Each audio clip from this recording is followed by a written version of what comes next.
दोस्तों नमस्कार। आज हम 67 बीपीएससी एटम बम बैच के पहला टेस्ट पे हम चर्चा करेंगे। टेस्ट के सभी प्रश्नों पर डिस्कशन करेंगे। दोस्तों सबसे पहले टेस्ट के परफॉर्मेंस पे बात कर लेंगे। चूँकि टेस्ट में बड़े पैमाने पर लोग शामिल हुए थे, भावी ऑफिसर शामिल हुए थे। परफॉर्मेंस आप लोगों का बेटर है। हम गुड नहीं बोल रहे हैं, बेटर बोल रहे हैं। इसका अर्थ है आपका फाइनल होने जा रहा है। हमको जब कॉपी देख रहे थे तो हमको यह चुनौती पैदा हो रही थी कि हम किस कॉपी को सब लोगों के सामने प्रेजेंट करें। तो मुझे लगा कि सब कॉपी अच्छा लिखा गया है, सब जितने भी कॉपी था सब में कुछ क्वेश्चन बहुत अच्छे लिखे गए हैं। तो फिर हम कहें कि नहीं, एक समान व्यवहार की नीति के तहत किसी को न बहुत ज़्यादा तेज दिखाना है, न किसी को कमज़ोर दिखाना। क्योंकि कोई तो कमज़ोर है ही नहीं, सारे इंटरव्यू फेस्ट है लोग हैं, सिलेक्टेड लोग हैं। तो मुझे लगा कि सारे कॉपी में बेहतर लिखा गया है, इसलिए हम आप लोगों को कोई रिकमेंड भी नहीं किए कि इस कॉपी को आप देख लीजिए। बेहतरीन लिखा गया है। हर कॉपी में आपको कुछ प्रश्न बहुत अच्छे मिल जाएंगे। और एग्जाम ही होता है तो एक दो क्वेश्चन कमज़ोर हो जाता है। तैयारी की भी जो है अभी समय है। कुल मिलाकर आप लोगों का परफॉर्मेंस बहुत बेटर है और 67 में आप लोगों का फाइनल होने जा रहा है। लेकिन तैयारी की जो गति है उसको और बढ़ाया जाए, पीडीएफ को और रटा जाए, फाइनल होने जा रहा है। सिलेक्शन को लेकर आप लोगों को टेंशन नहीं लेना है, टेंशन केवल पढ़ने को लेकर रखना है। कैसे मेरी प्रभावी तैयारी हो जाए, कैसे पीडीएफ पूरा याद हो जाए, कैसे पीडीएफ के महत्वपूर्ण पॉइंट्स, डाटा, उसकी भूमिका हम एब्जॉर्ब कर लें। इतना एब्जॉर्ब करने का अर्थ है 67 में फाइनल। तो अब हम चर्चा को आगे बढ़ाएंगे। टेस्ट के पहला प्रश्न है, 1960 के दशक के हरित क्रांति, द्वितीय हरित क्रांति की जन्मदाता है। क्या आप सहमत है? सहमत होने पर पक्ष के दावे में तर्क दें। द्वितीय हरित क्रांति के लिए बिहार और भारत की तैयारियों की समीक्षा करें। दोस्तों इस क्वेश्चन को लिखने से पहले सबसे पहला काम है भूमिका लिखना है। भूमिका किसका लिखना है? हरित क्रांति का। हरित क्रांति की भूमिका लिख देंगे, उसके बाद नीचे आएंगे। अब आप देखेंगे कि क्या प्रथम हरित क्रांति द्वितीय हरित क्रांति के जन्मदाता है। जन्मदाता कैसे है, इसके पक्ष में आपको तर्क देना है। तो तर्क पे सबसे पहला तर्क देखेंगे। आप जानते हैं प्रथम हरित क्रांति की शुरुआत 1966 में हुई थी, लेकिन हर किताब में 1960 दे रहा है, इसलिए हम 1960 लिखे हैं। समझ रहे हैं? तो प्रथम हरित क्रांति कैसे द्वितीय हरित क्रांति की जन्मदाता है? तो प्रथम हरित क्रांति के प्रतिकूल प्रभाव को दिखाना है। तो प्रथम हरित क्रांति भारत को खाद्यान्न के मामले में आत्मनिर्भर बना दिया, लेकिन दलहन तिलहन के मामले में आत्मनिर्भर नहीं बनाया है। प्रथम हरित क्रांति खाद्यान्न उत्पादकता पर उसका जोर था, किसानों के आय को बढ़ावा देने पे उसका जोर नहीं था। प्रथम हरित क्रांति का भौगोलिक विस्तार सीमित था, वह जो है पंजाब, हरियाणा और पश्चिमी यूपी तक सीमित था। साथ ही साथ प्रथम हरित क्रांति का सभी फसलों को प्रभावित नहीं किया था, वह केवल खाद्यान्न फसलों में गेहूं, खरीफ और रबी, यानी केवल गेहूं, ज़्यादातर गेहूं और धान तक उसका प्रभाव था। और प्रथम हरित क्रांति के दौरान देखेंगे रासायनिक उर्वरक, कीटनाशक, अधिक सिंचाई का प्रयोग किया गया। अब इससे क्या हुआ कि एक तो सीमित प्रभाव होने से क्या हुआ कि क्षेत्रों के बीच पंजाब, हरियाणा और पश्चिमी उत्तर प्रदेश की तुलना में बिहार, जिस क्षेत्र में हरित क्रांति का प्रभाव नहीं पड़ा, उसमें एक क्षेत्रीय विषमता पैदा हो गया है। साथ ही साथ जिन क्षेत्रों के किसानों को इसका लाभ नहीं मिला, उसमें एक आय असमानता जो है, व्यक्तिगत समानता पैदा हुआ है। इसी क्षेत्र में पंजाब, हरियाणा, पश्चिमी उत्तर प्रदेश में भी जिन किसानों के पास जो है, चूंकि पश्चिमी हरित क्रांति जो है क्या था, पूंजी गहन था, और जिन किसानों के पास पूंजी की कमी थी वे पिछड़ गए।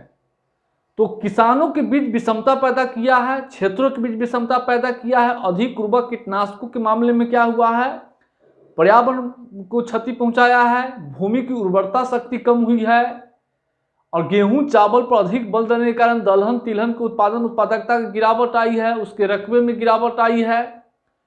तो अब भारत सरकार क्या किया कि अब इन जो भी कमियां थी उसको दूर करने के लिए और खाद्यान्न के मामलों में और आत्मनिर्भरता के लिए द्वितीय हरित क्रांति की संकल्पना प्रस्तुत किया। और इस द्वितीय तो आप समझ गए होंगे, प्रथम हरित क्रांति ही द्वितीय हरित क्रांति का जन्मदाता है, इस पॉइंट लिखेंगे। अब द्वितीय हरित क्रांति के लिए प्रयास किया गया, लगातार प्रयास की जा रही है, चाहे जैविक कृषि हो, शून्य जुताई हो, बिहार सरकार द्वारा जैविक कॉरिडोर हो, परंपरागत कृषि विकास हो, इस सबको बढ़ाने के लिए जो है प्रयास जो है किया जा रहा है। और दूसरी बात कि प्रथम हरित क्रांति में किसानों के आय को बढ़ावा देने पर जोर नहीं था, वह उत्पादकता को बढ़ाने पर जोर था। तो द्वितीय हरित क्रांति की संकल्पना संपूर्ण कृषि क्षेत्र के विकास के लिए की गई है, ताकि किसानों के आय को भी दोगुना किया जा सके, कृषि को लाभप्रद व्यवसाय बनाया जा सके, जो दलहन तिलहन और भारत की जो आयात पर निर्भरता है उसको कम किया जा सके, सभी क्षेत्रों के किसानों को जो है लाभ पहुंचाया जाए। क्योंकि प्रथम हरित क्रांति लघु एवं सीमांत किसानों को उससे लाभान्वित नहीं हुआ, द्वितीय हरित क्रांति में लघु एवं सीमांत किसान को भी टारगेट किया गया है। तो द्वितीय हरित क्रांति के बारे में आप लिख लीजिएगा, पीडीएफ में बहुत सारा लिखा हुआ है। तो आप इसी आधार पर जितने पॉइंट बोले हैं उसी आधार पर आप कह सकते हैं, अतः कहा जा सकता है उपयुक्त कथनों के उपयुक्त तर्कों के आधार पर कहा जा सकता है कि प्रथम हरित क्रांति ही द्वितीय हरित क्रांति का जन्मदाता है। एक क्वेश्चन तैयार हो गया। दूसरा क्वेश्चन है कि द्वितीय हरित क्रांति के लिए भारत बिहार की तैयारियों की समीक्षा लिखा गया है। इस टर्मिनोलॉजी को ध्यान में रखेंगे, समीक्षा है। आप जानते हैं कि समीक्षा जब भी रहता है तो समीक्षा का अर्थ है महत्व, गुण और दोष। आप ही का अगर समीक्षा करने के लिए हमको कह दिया जाए तो हम आपके दोनों पक्ष को ध्यान में रखेंगे, सकारात्मक और नकारात्मक, यानी आलोचना को भी देखेंगे कि आप में कमी क्या है, और आपके अच्छाई को भी ध्यान में रखेंगे। इस टर्मिनोलॉजी को आप लोग पकड़ते नहीं हैं। जब भी किसी चीज की समीक्षा आ जाए तो उसके गुण दोष पर चर्चा की जाती है। गुण माने महत्व, माने लाभ, एक ही शब्द है, और चुनौती, आलोचना, कमियां, दोष एक ही शब्द है, हानि बराबर है। तो समीक्षा करना है, यानी द्वितीय हरित क्रांति के लिए जो भी तैयारी की गई है बिहार और भारत की, उसकी समीक्षा करनी है, यानी उसके महत्व बताना है, उसकी चुनौती बताना है।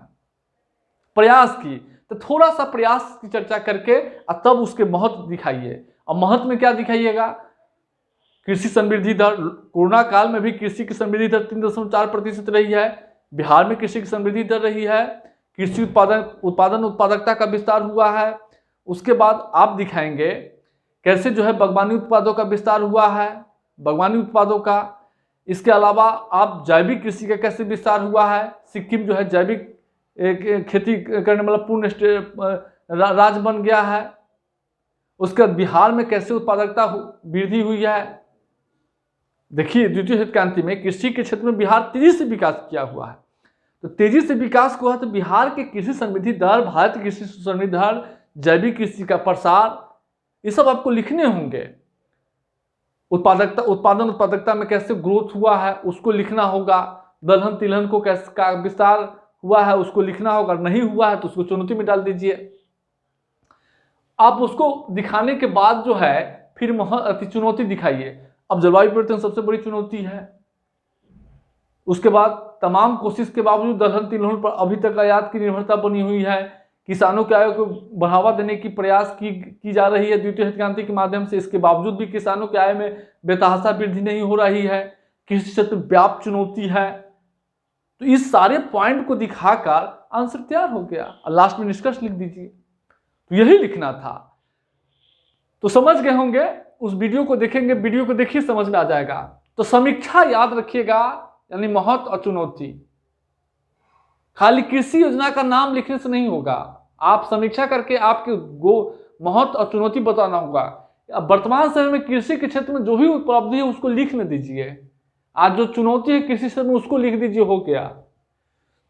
दूसरा प्रश्न है, बिहार के सामाजिक आर्थिक विकास में औद्योगिकरण की भूमिका का विवरण दे। राज्य के औद्योगिक नीति की आलोचनात्मक मूल्यांकन करें। तो सबसे पहले इसमें औद्योगिकरण की भूमिका आपको लिखना है। पीडीएफ में होगा, आप लिख लीजिए। अब सामाजिक आर्थिक विकास में औद्योगिकरण की क्या भूमिका है, सामाजिक क्षेत्र में कैसे भूमिका निभाता है। देखिए, पहले ही कहें कि सामाजिक क्षेत्रों में औद्योगिकरण, अब सामाजिक क्षेत्रों में औद्योगिकरण होगा, बुनियादी ढांचा का विस्तार होगा, रोजगार का अवसर बढ़ेगा, आय बढ़ेगा, गरीबी दूर होगी। बुनियादी ढांचा का विस्तार होगा, बुनियादी ढांचा का विस्तार होगा तो वस्तु सेवाओं की पहुंच बढ़ेगी। औद्योगिकरण होगा तो वस्तु सेवाओं की उपलब्धता बढ़ेगी। उसके अलावा गरीबी में कमी होगी। औद्योगिकरण अगर होगा तो सरकार को टैक्स के रूप में अधिक राशि प्राप्त होगा। उस राशि से सरकार सामाजिक क्षेत्रों पे जो है खर्च करने की स्थिति में होगा, सामाजिक क्षेत्रों में। उसके बाद नगरीकरण, शहरीकरण को प्रोत्साहन मिलेगा। नगरीकरण, शहरीकरण को प्रोत्साहन मिलेगा तो आधुनिकीकरण को प्रोत्साहन मिलेगा।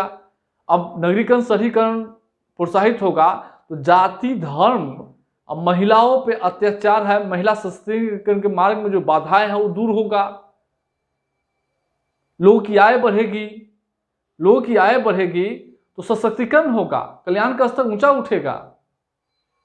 तो औद्योगिकरण के कई लाभ होते हैं सामाजिक क्षेत्रों में, चाहे गरीबी हो दूर करने में हो, रोजगार सृजन में हो, वस्तु और सेवा की उपलब्धता में हो, या सरकार के राजस्व में वृद्धि हो। ये सारे पॉइंट लिखा हुआ है।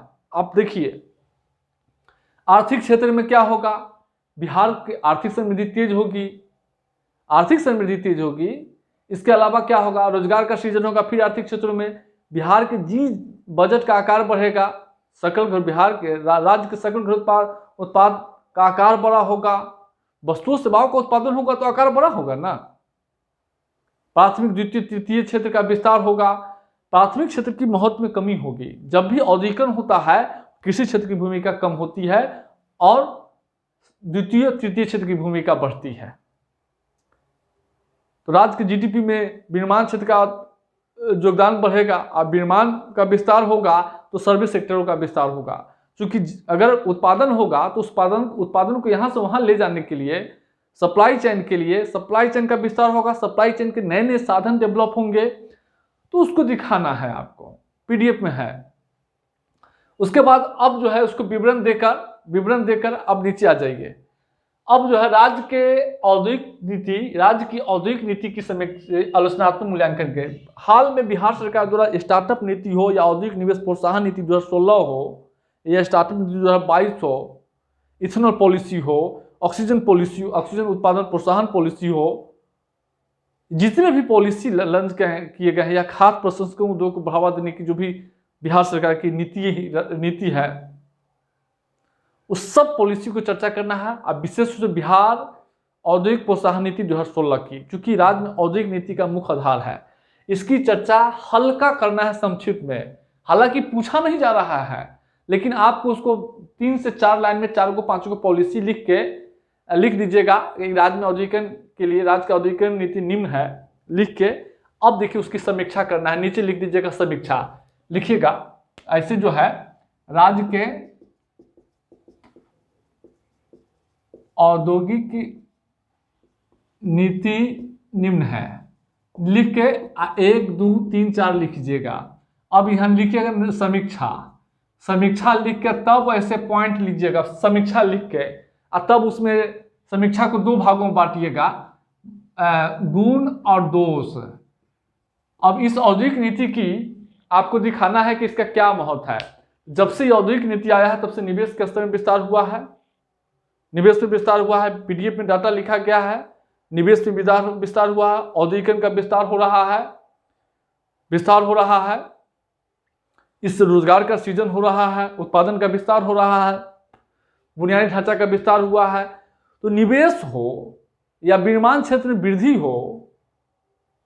हो या चालू कारखानों की संख्या में वृद्धि हो, ये सब डाटा के माध्यम से दिखाना होगा कि इस औद्योगिक नीति के बाद जो है बिहार में कितने निवेश आए हैं, कितने लोगों को रोजगार से औद्योगिक क्षेत्र में रोजगार मिला है, उत्पादन का विस्तार कितना हुआ है, आपको यह दिखाना होगा। और उसके बाद जो है आप चुनौती दिखाइए। तो औद्योगिकरण के मार्ग में क्या क्या चुनौती है उसको लिख दीजिए, आंसर तैयार हो गया। ये महत्व में 3 पॉइंट भी अगर आप लिख दीजिएगा गुण में, अब 5 पॉइंट जो है आलोचनात्मक मूल्यांकन है। तो आलोचनात्मक में क्या होता है कि मूल्यांकन में आलोचना अधिक की जाती है, तो आंसर तैयार हो जाएगा। यही लिखना है, सारा पीडीएफ में है। तो यह स्थिति है। अब अगला क्वेश्चन है कि $5 ट्रिलियन की अर्थव्यवस्था के लिए हालिया संरचनात्मक सुधारों की समीक्षा करें। बिहार भारत के $5 ट्रिलियन की अर्थव्यवस्था बनाने में किस रूप में योगदान कर सकता है? क्वेश्चन देखिएगा, तो $5 ट्रिलियन की अर्थव्यवस्था के लिए हालिया संरचनात्मक सुधारों की समीक्षा करें। इसमें जो है आप इसकी भूमिका जो है, दो भूमिका इसमें लिख सकते हैं दो तरीके से। एक तो $5 ट्रिलियन की अर्थव्यवस्था का भूमिका सीधे लिख सकते हैं, और दूसरा है आर्थिक सुधार की भूमिका लिख सकते हैं। दोनों में से आप कोई लिख सकते हैं, पीडीएफ में है, लिख लीजिएगा। अब हम लोग उसके बाद यहां कह रहा है कि हालिया संरचनात्मक सुधारों की समीक्षा करें।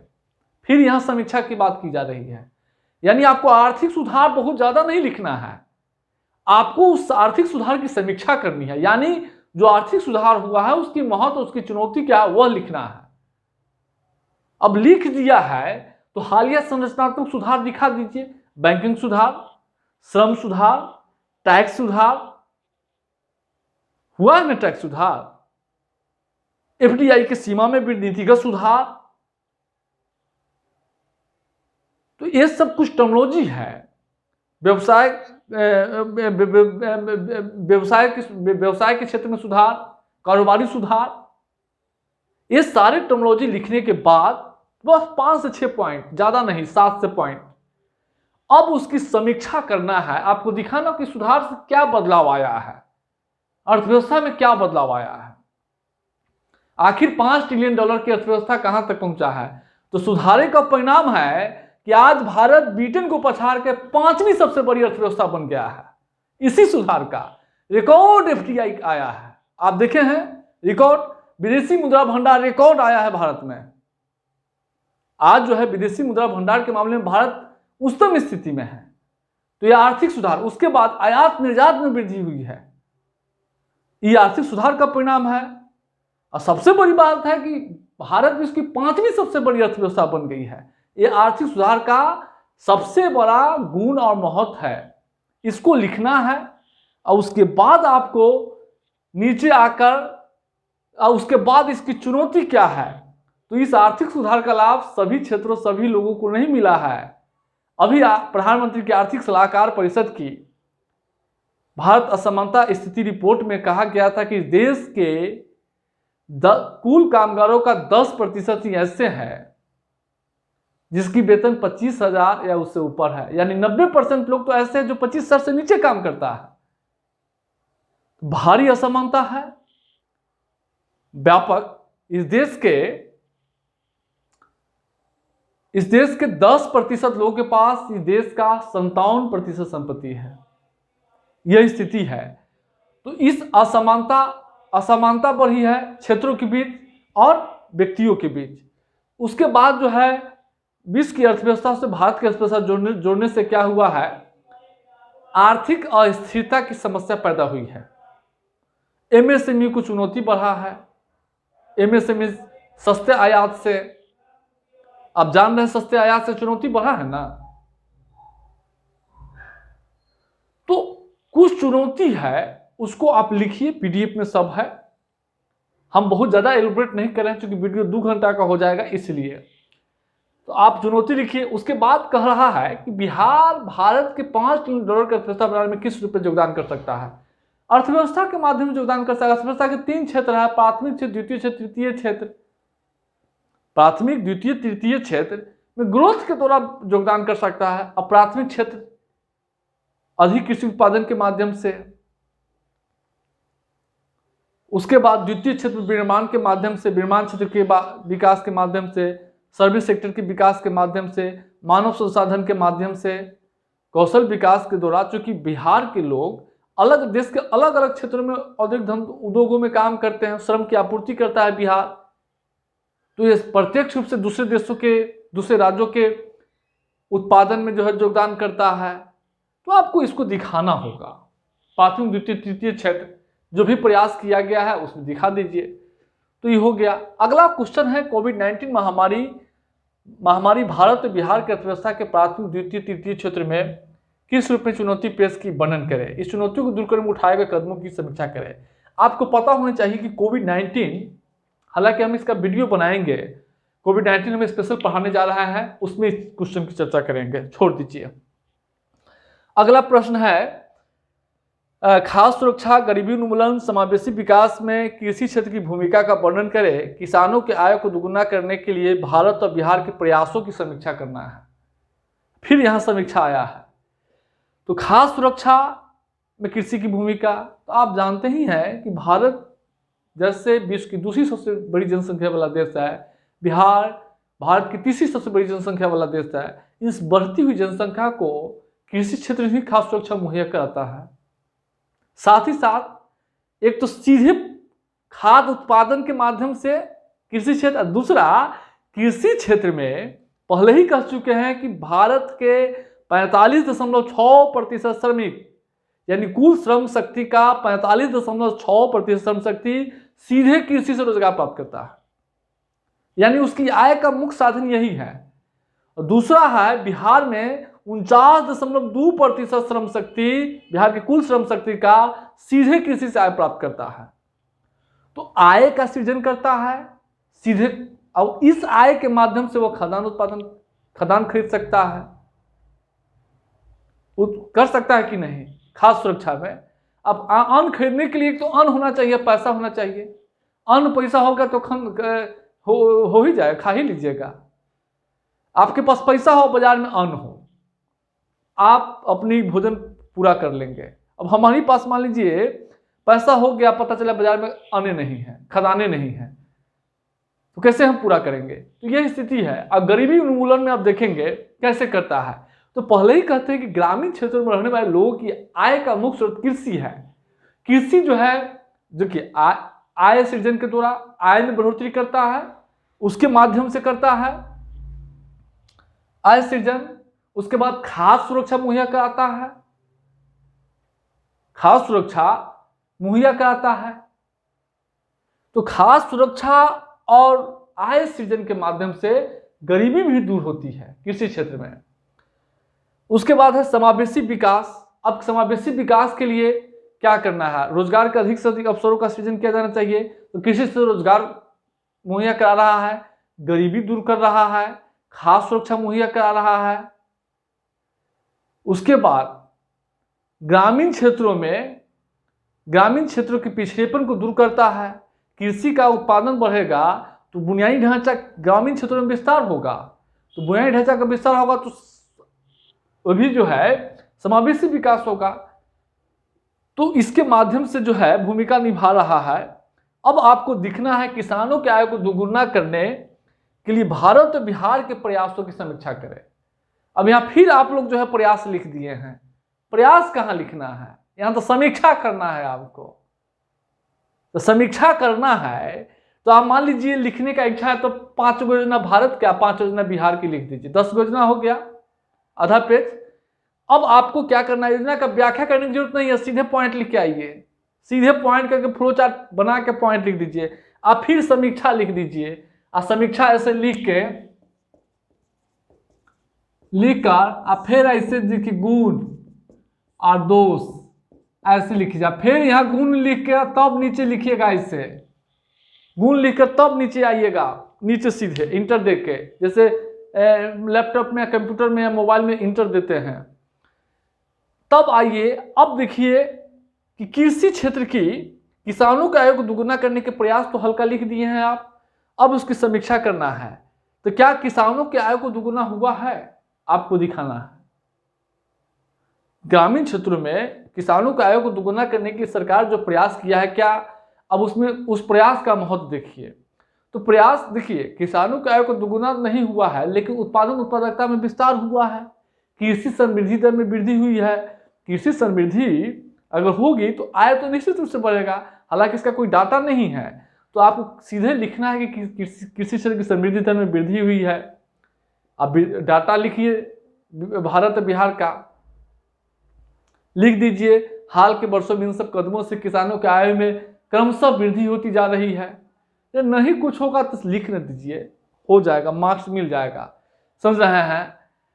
कृषि क्षेत्र की चुनौतियों को दूर करने में जो है किसानों, उसके बाद वित्त प्रवाह देखिए, वित्त का, विपणन के क्षेत्र में किसानों के सामने नए नए अवसर पैदा हुए हैं कि कृषि क्षेत्र में ऋण का प्रभाव बढ़ा है, ऋण का प्रभाव बढ़ा है। आप इसको लिख सकते हैं। टेक्नोलॉजी के माध्यम से खेती की लागत में कमी हुई है। इन सब माध्यमों से किसानों के आय में वृद्धि दिख रही है, लेकिन इसके बारे में चुनौती भी बहुत ज़्यादा है। किसी क्षेत्र में जो चुनौती है उसको लिख दीजिए, आंसर तैयार हो जाएगा। तो यही लिखना है। तो आप मेन टर्मिनोलॉजी है आंसर की, उस पर ध्यान दीजिएगा। अभी 5 क्वेश्चन बचा हुआ है।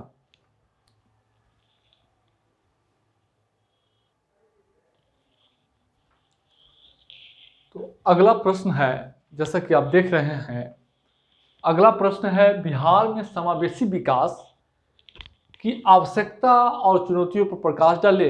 राज्य के द्वारा समावेशी विकास के लिए उठाए गए कदमों की समीक्षा करना है। तो समावेशी विकास के लिए राज्य में क्या आवश्यकता है, आपको पता होना चाहिए कि राज्य बिहार की स्थिति जो है शिक्षा, स्वास्थ्य, पेयजल, स्वच्छता के मामले में निम्नतम स्थिति में है। इसके साथ साथ आय विषमता है, विभिन्न सामाजिक समूह में व्याप्त विषमता है। इसके अलावा आप देख रहे हैं विभिन्न सामाजिक समूहों में विभिन्न क्षेत्रों के बीच जो है विषमता है। शिवहर की प्रति व्यक्ति आय की तुलना में पटना की प्रति व्यक्ति आय 7 गुना अधिक है। तो बिहार के विभिन्न क्षेत्रों, विभिन्न समूहों, सामाजिक समूहों की विषमता है। साथ ही साथ एक ही समूह के विभिन्न लोगों के बीच जो है विषमताएं हैं। तो राज्य के नीति निर्देश तत्व ये कारण है। राज्य की नीति निर्देश सिद्धांतों के क्रियान्वयन के लिए प्रस्तावना में सामाजिक, आर्थिक, राजनीतिक न्याय की बात की गई है। सतत विकास लक्ष्य की प्राप्ति के लिए इन सब कारणों से समावेशी विकास की आवश्यकता है बिहार में। अब उसकी क्या चुनौती है? तो चुनौती में समावेशी विकास में प्रतिवर्ष आने वाली बाढ़ सबसे बड़ी चुनौती है। प्राकृतिक आपदा जीवन स्तर पर प्रतिकूल असर पड़ता है। शिक्षा, स्वास्थ्य, महिलाओं पर प्रतिकूल असर पड़ता है। बुनियादी ढांचा पर असर डालता है। वाणिज्य व्यापार को हतोत्साहित करता है। चुनौती, इसके अलावा आर्थिक समृद्धि तो हो रही है, लेकिन आर्थिक समृद्धि का लाभ सबको नहीं मिल रहा है, एक बहुत बड़ी चुनौती है। तेजी से बढ़ती हुई जनसंख्या की अधिकता के कारण, बढ़ती हुई जनसंख्या के कारण जो है जीवन स्तर पर प्रतिकूल असर पड़ता है, ये बहुत बड़ी चुनौती है। जो भी चुनौती है, उसके बाद शिक्षा में डिजिटल अंतराल है, स्वास्थ्य के क्षेत्र में क्षेत्रीय विषमता है। तो ये सब कारण आपको दिखाना होगा। रोजगार के सीमित अवसर है, राज्य का संसाधन आधार सीमित है, क्योंकि बिहार के संसाधन, बिहार सरकार का जो कुल राजस्व का 2/3 राजस्व तो जो है केंद्र से प्राप्त होता है। तो ये सब ऐसे चुनौती है, उसको दिखाइए और राज्य के द्वारा समावेशी विकास के लिए उठाए गए कदमों की समीक्षा करना है। तो समीक्षा में क्या करना है? अब जो भी समावेशी विकास के लिए 7 नीचे 1 शुरू किया गया है, 2 शुरू किया गया है, औद्योगिकरण के लिए प्रयास किया गया है, हर घर नल जल के लिए प्रयास किया गया है, आवास के लिए प्रयास किया जा रहा है, कृषि के विकास के लिए प्रयास किया गया है। सब क्षेत्र के एक एक चुनौती लिख दीजिए। पहला, एक एक चुनौती में समीक्षा करना है। तो कुछ महत्व भी है। महिलाओं की भागीदारी बढ़ी है प्रशासन में, महिलाओं की भागीदारी बढ़ी है कि नहीं है? बड़े पैमाने में बिहार के श्रम बाजार में महिलाओं की भागीदारी बढ़ी है, सबसे बड़ी चुनौती। आय बढ़ा है, राज्य की बजट भी बढ़ा है, राज्य का बजट का आकार भी बढ़ा है, प्रति व्यक्ति आय में वृद्धि हो रही है, तेजी से विकास कर रहा है राज्य, तेजी से स्वास्थ्य क्षेत्र में सुधार व संस्थागत पर्सन वृद्धि हुई है, स्वच्छ पेयजल तक लोगों की पहुंच में वृद्धि हुई है। मानव विकास में बिहार की जो उपलब्धि है वो पूरा लिखिए आप, पूरा मानव विकास टॉपिक से है। मानव विकास में जो उपलब्धि है, चुनौती है, वही लिखिए, हो गया। उसके बाद बिहार में कृषि आधारित उद्योग की संभावना। बिहार में कृषि आधारित उद्योग के जो कच्चे माल है, श्रम की बहुलता है, उन्नत बुनियादी ढांचा है, कानून व्यवस्था है, देख रहे हैं। उसके बाद रेल मार्ग, सड़क मार्ग, वायु मार्ग के माध्यम से देश के विभिन्न भागों में जुड़ा हुआ है। आसपास के राज्यों में राज्य खनिज संसाधन के मामलों में संपन्न है। विस्तृत बाजार है बिहार के पास, उसकी संभावना दिखाइए। कच्चे माल अलग अलग जिले के दिखाइए, उसके बाद अब इसका कितना विकास हुआ है, चीनी उद्योग का उत्पादन कितना हो रहा है, रेशम का कितना उत्पादन हो रहा है, दूध का कितना उत्पादन हो रहा है, दिखाइएगा ना। खाद्य प्रसंस्करण उद्योग में देखिए क्या प्रगति हुई है, कितना निवेश आया है, उसकी पॉइंट याद रखिए। अब इस क्षेत्र में जो चुनौती है, कृषि उद्योग की जो चुनौती है वही चुनौती लिख दिया जाए। अब बिहार कृषि आधारित उद्योग के दोहन के लिए हाल में प्रयासों की पहलों, अभी दोहन के लिए क्या क्या प्रयास है, कृषि आधारित उद्योग को बढ़ावा देने के जितने भी कृषि आधारित पॉलिसी है, सरकार की नीति है औद्योगिक क्षेत्र में, लिख दीजिए, हो गया। दोहन के लिए हालिया पहलों का चर्चा किया गया है, दोहन के लिए हालिया प्रयास, तो प्रयास ही लिखना होगा। अब अगला क्वेश्चन, भारत के प्रमुख राज्यों की तुलना में बिहार सामाजिक आर्थिक सूचकों में निम्नतम स्थिति में है, परंतु आर्थिक समृद्धि की दृष्टि से आगे है, इस विरोधाभास पर प्रकाश डाले। इस क्वेश्चन को सॉल्व करने के लिए सबसे पहले आपको एक बिहार की भूमिका लिखना है। बिहार, क्योंकि बिहार से जुड़ा हुआ क्वेश्चन है, बिहार की भूमिका लिख दीजिएगा। उसके बाद अब देखिए सामाजिक आर्थिक सूचकों में बिहार निम्नतम स्थिति में है। अगर आपको शिक्षा, स्वास्थ्य याद रखिएगा, प्रति व्यक्ति आय का आंकड़ा याद है अलग अलग राज्यों की तो लिखिएगा, नहीं याद होगा तो नीति आयोग के बहुआयामी गरीबी सूचकांक में बिहार में गरीबी का अनुपात, केरल में गरीबी, महाराष्ट्र में गरीबी, तमिलनाडु में गरीबी का अनुपात याद रखिएगा, वही लिख दीजिएगा क्योंकि सारा कवर कर रहा है। दिखा दीजिएगा, कंपेयर कर दीजिएगा कि तमिलनाडु, महाराष्ट्र और केरल के तुलना में बिहार में गरीबी का अनुपात अधिक है। इस आधार पर कहा जा सकता है कि प्रमुख राज्यों की तुलना में बिहार सामाजिक आर्थिक या नीति आयोग के स्वास्थ्य सूचकांक, शिक्षा सूचकांक के आधार पर कहा जा सकता है कि बिहार जो है सामाजिक आर्थिक सूचकों में निम्नतम स्थिति में है, या NHFS का डाटा डाल दीजिएगा। परंतु आर्थिक समृद्धि की दृष्टि से आगे है, बिहार की आर्थिक समृद्धि राष्ट्रीय औसत से भी आगे है, केरल, तमिलनाडु, इस सब से काफी आगे है, समझ रहे हैं। तो आप उसको दिखा दीजिएगा, जो स्टेट, जो डेवलप स्टेट होगा, जिसका आगे होगा, जिससे बिहार आगे होगा, उसी का डाटा लिखिएगा। तो लिखकर और दिखा दीजिएगा। अब देखिएगा कि आखिर आर्थिक समृद्धि में अधिक आगे है लेकिन सामाजिक आर्थिक सूचकों में जो है निम्न है। इसके पीछे कई कारण हैं। सबसे बड़ा है कि राज्य में 85% जनसंख्या ग्रामीण क्षेत्रों में निवास करती है, उसमें 49% लोग जो है कृषि क्षेत्र में रोजगार प्राप्त करते हैं।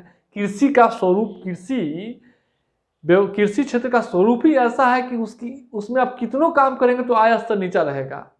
एक आदमी, किसान साल भर में कृषि क्षेत्र से 1 लाख रुपया नहीं कमाता है, एक व्यक्ति औद्योगिक क्षेत्र में काम करके साल में वह 1.5 लाख रुपया कमाता है। जनसंख्या में वृद्धि होगा तो निर्भर भारत अधिक होगा। अब कमाइएगा, सब खर्च हो जाएगा। स्वास्थ्य शिक्षा पे खर्च नहीं कीजिएगा, कौशल विकास पे खर्च नहीं कीजिएगा, रहन सहन में खर्च नहीं कीजिएगा। 500 रुपया कमाते हैं और 5 गो बच्चा है, 3 गो बच्चा है, सारा पैसा खर्च होगा। 1 गो बच्चा होगा तो बेहतर मेंटेन करेंगे। महिलाओं पर, क्योंकि महिलाओं के सशक्तिकरण में बच्चा पालना एक बहुत बड़ा रुकावट है, इसीलिए सामाजिक आर्थिक स्थिति जो है खराब रहती है। उसके बाद नगरीकरण का स्तर कम है। निम्न नगरीकरण से क्या होगा, सामाजिक आर्थिक स्थिति, निम्न नगरीकरण से क्या होता है कि वाणिज्य व्यापार का अवसर सीमित होता है। वाणिज्य व्यापार कम होगा तो राज्य के पास पैसे नहीं होंगे खर्च करने के लिए स्वास्थ्य, शिक्षा, गरीबी उन्मूलन पे, तो कम होगा ही। इसके बाद राज्य का अपना संसाधन आधार सीमित है।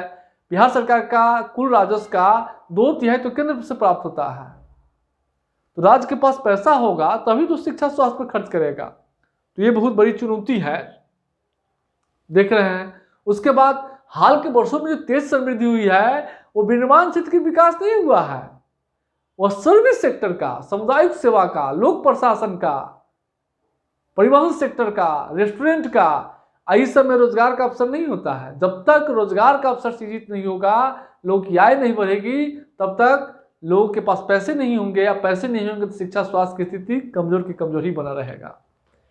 तो यह स्थिति है, तो ये कारण है, अब देख रहे हैं। उसके बाद सामाजिक कारण में देखेंगे, जनसंख्या वृद्धि बताए, सामाजिक परंपरा, जाति, धर्म, इस सब के कारण जो है ऐसी स्थिति है। विनिर्माण क्षेत्र का कम योगदान भी है, बिहार के GDP में 8 से 9% योगदान है।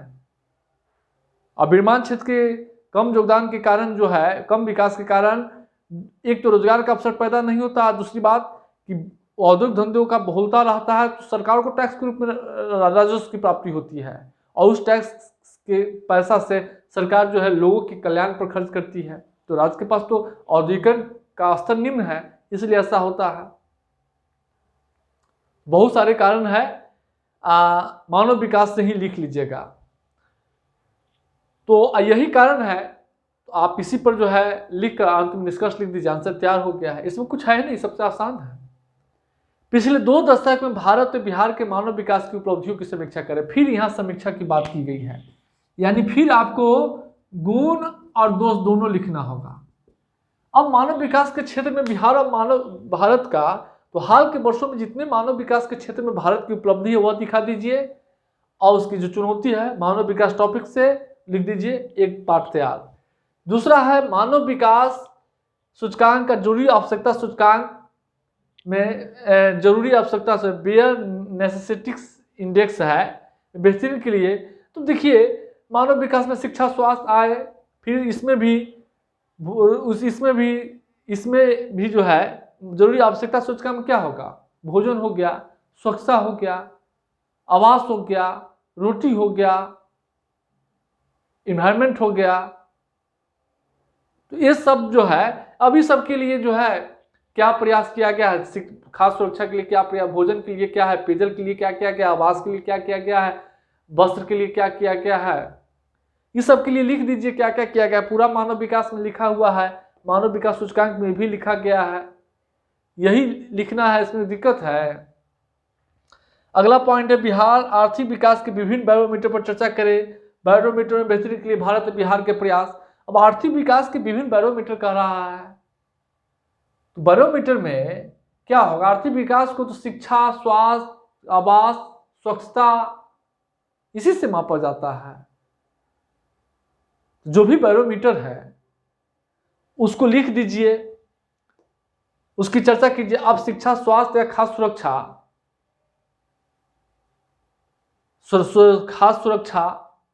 भोजन, पेयजल, स्वच्छता, इस सब के लिए, स्वच्छ ईंधन, इस सब के लिए क्या प्रयास किया गया है उसको लिख दीजिए और उसकी चुनौती बता दीजिए, आंसर तैयार हो गया।